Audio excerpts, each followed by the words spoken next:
Dan here, Vagabond Buddha. I'm at the ocean, just finished my run, and I was thinking about how no one really wins in the rat race. I know it looks like some people are winning and others are losing. And in fact, it depends what you use as a measuring stick, like who's winning and who's losing. There's a lot of measuring sticks you could use. So you could easily say, well, Dan's just wrong. There's people winning the rat race. You know, you got Bill Gates and you have all of the dot-com people. And you could say someone like Putin has won the rat race because he's at the top of a country with nuclear weapons. You could pick any number, whoever the existing president of the United States is, they won a rat race. But whatever your measuring stick is, there's really just one person at the top of that, whatever that stick is. If it's most money, most power, assassinated the most people, whatever your measuring stick is, there is someone at the top of that measuring stick. And so I'm not really talking about those people, although I suggest to you that if we really delved into those people's lives, I suspect there's things they're losing at. There's probably more measuring sticks they're losing at than measuring sticks they're winning at. And that's not a justification for me saying, oh, they're not good. I'm not talking about whether people that win are actually good or bad. I'm talking about whether or not rat races are worth joining at all, no matter what the measuring stick. And I think that's because if you look at what a rat race really is, it's comparing yourself to other people. And depending on the metric, you're ahead of some and behind others in whatever rat races you're running in your life. And most people think of a rat race like money, like something they're in a rat race. This has a negative connotation, like they don't know what they're doing. Forgive me, they don't like what they're doing. They're in it. And so they're a rat in a race or a hamster on a treadmill. They don't really want to be there. They sort of have to be there. But really, if you think it through, what a rat race really is it's picking a metric and comparing yourself to other people. And some people are happy with that because they're ahead of a lot of people on some metric, and of course they're behind others in other metrics, but they don't look at those other metrics. But what I'm talking about today is that if you are comparing yourself to other people for any metric or for any reason, or you're judging yourself as being behind others or ahead of others, I think the act of that measurement itself, even if you're on the winning side of that measurement over one person or a group of people, I think that act of the comparison, or said another way, judging yourself or others, is where pain comes in life. And by pain, I mean the pain of the human mind. And that's a pain we all know, and that's the pain some of us are not so interested in, and we've identified it, and we're evolving into Buddha consciousness or Christ consciousness, where we've given up judging others. Some of us are doing that as an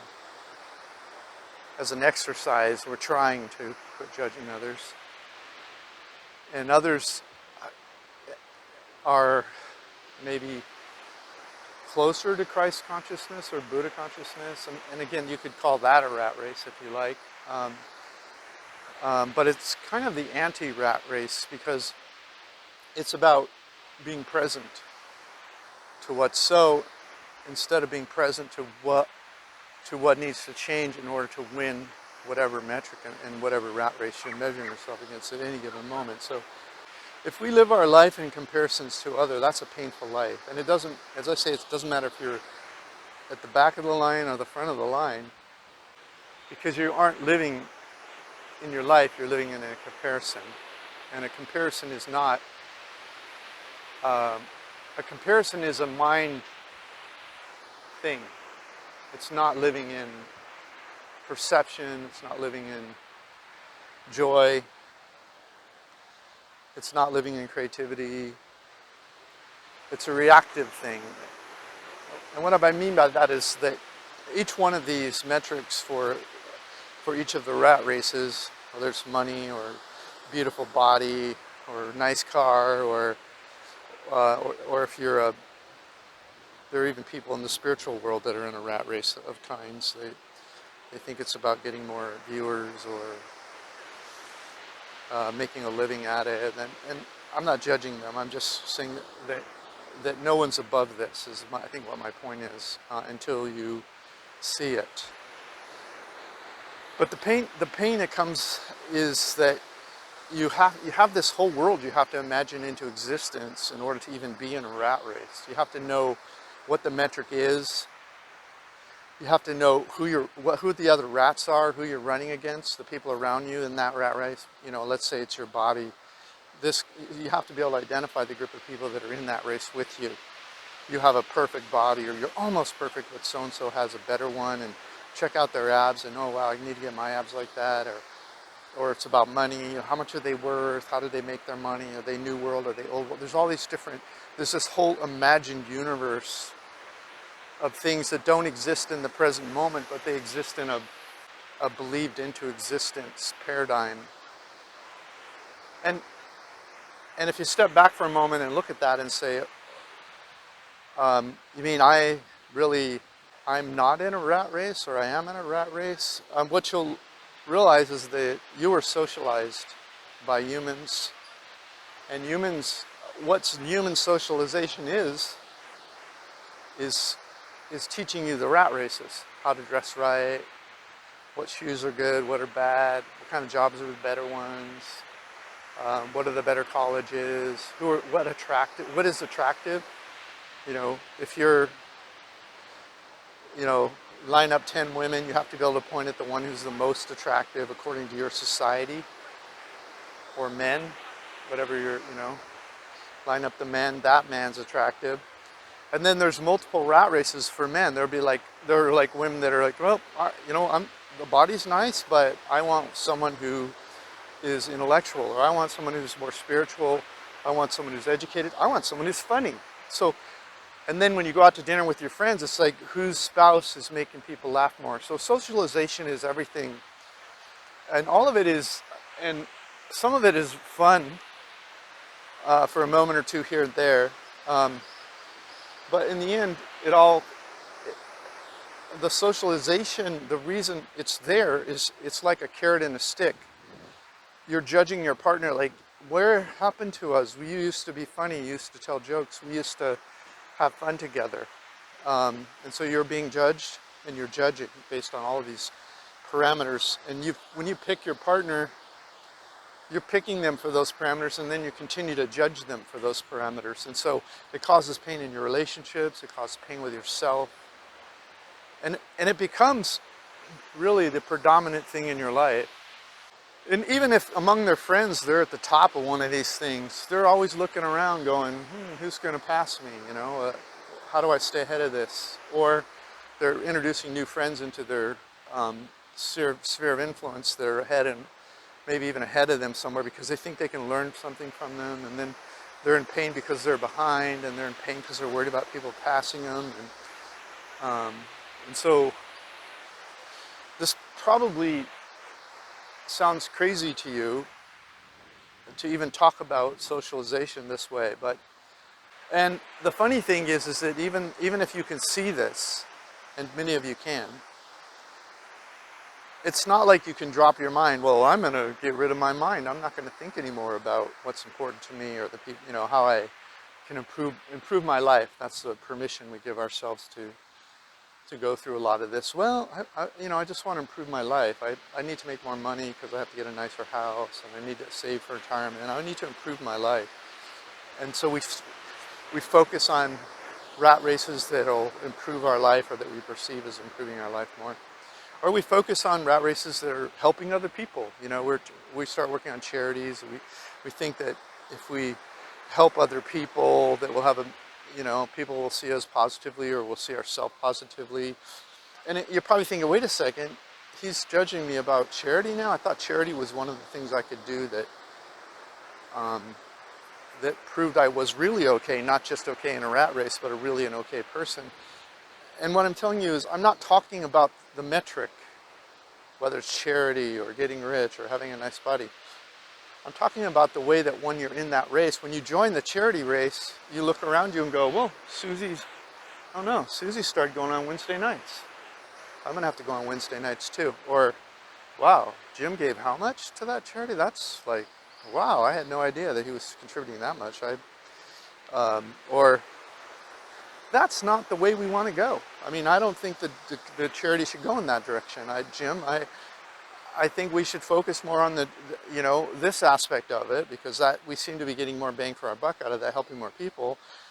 And no, Hank, you know, so there's even a metric called control. There's just, the human mind is an endless creative judger of things around it, because it's never happy about whatever's happening in any given moment. And that's really the bottom line about judging self and others, no matter the metric, is that you're not actually alive. You're not alive when you're in that judgment space. What you are is you're a reaction to the whole world you've created in your mind about what's important and what are the aspects and how do you measure it and who's better than who and what do they look like, what's a good person like and a bad person. This whole thing that you created so that you can judge yourself and measure yourself against other people, that's not in the present. That's something you've contrived over many months, many years, a lifetime, and now you're measuring yourself against it. And so charity is not bad, charity is good. Making money isn't bad. You know, it opens doors for you and others, and it provides services to others. No matter what metric you pick, it's not necessarily a bad having a nice body is not a bad metric. The bad part of it is when you're not living in the joy of working out. You're not living in the joy of charity. You're living in the measurement of whatever, your effectiveness, how many hours per week, how many calories, and how many people how many cans of food did we get, how many, if you're living in the comparison, if you're living in the fact that you didn't meet a goal or that you exceeded a goal, or if you're living in all of that, it's not the same as being present in your awareness and living in your life. It's a different thing. And so that's why people that you know that have won a race, it doesn't matter, the top paid actor, the top paid .com quadrillionaire, some of them take their own lives. And you can think, how could that even be? Like the number one actor, they're funny, they're the number one musician, they're just pouring their soul out, the number one athlete. What is it about these people, if it's so good and you're working so hard to get there, why are they offing themselves? And it's because they can't figure out how to live in the present moment. They're living in the past, they're living in the future, and they're living in these paradigms they've contrived in their mind, and they're judging themselves and others. Thou shalt not judge is why they're in pain. Anyway, so kind of a obscure talk, but you're already in the present moment, you just might, all of your awareness or your consciousness is paying attention to what your mind's saying, and it's going through a list of things you need to do today in order to overcome the things in your life that are not where they need to be yet, rat race, and you're blah, blah, blah, blah, and you're in this, like, you're judging yourself and you're judging this whole mind game. The whole point is that in order to wake up in Buddha consciousness, you have to see clearly that you've been socialized. You have to see clearly that you're living in a paradigm that has been constructed, and you're not living in your life. And the funny thing is once you see it, if you can continue to see it, meaning that your mind isn't so loud that you can't hear your Buddha consciousness or your Christ consciousness, it's surrounding everything. Your mind thinks inside this, if you will, spiritual consciousness. It hears your mind judge self and others. It hears you assemble this imaginary world where it matters how many of your lines on your stomach are showing, or how much money is in your account, or what your net worth is, or how hot your boy or girl is. It watches you assemble all that. It sees it. It watches you live your life. And it has moments where the mind shuts up, you know. You have moments where your mind is quiet and you're smelling a flower or you're walking somewhere. And it is the peace it's the space that the peace exists in when your mind shuts up for 30 seconds. The funny thing is if you can get if grace arrives at you and your mind is silent for a moment, or if you can just see your mind going through these motions, your life won't appear to change to people around you, but you'll just be joyful. Because you'll see the rat race for what it is. It's just a game you're playing. It's like if someone says to you, oh, let's play Monopoly today. Well, now you have a rat race. You have these chips, you roll the dice, you put things on the board, you move around, but one of you is going to win. And if you see it like a game that you're going to learn, you're going to try, but you're going to see it as a game instead of life or death.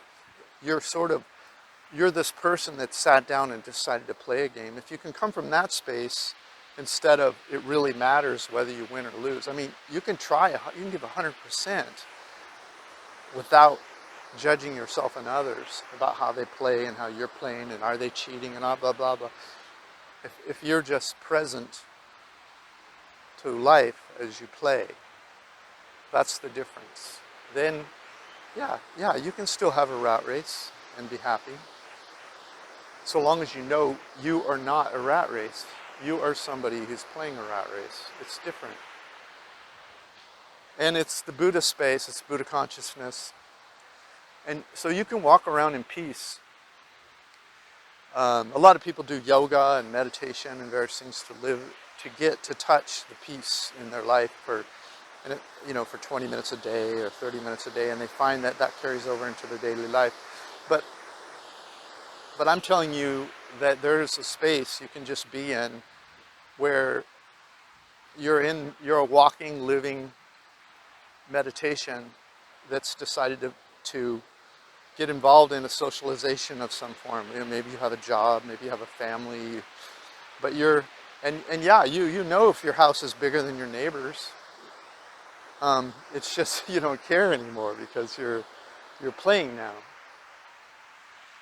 And I know it's a slight twist, and it's an opening of it's like a vision. It's like you suddenly have peripheral vision. You thought that every little rat race you were running mattered, and now you have peripheral vision, and you know they're all just rat races. So that's it for today. Thanks for listening. This is Dan of Vagabond Buddha. The world is your home. What time will you be home for dinner?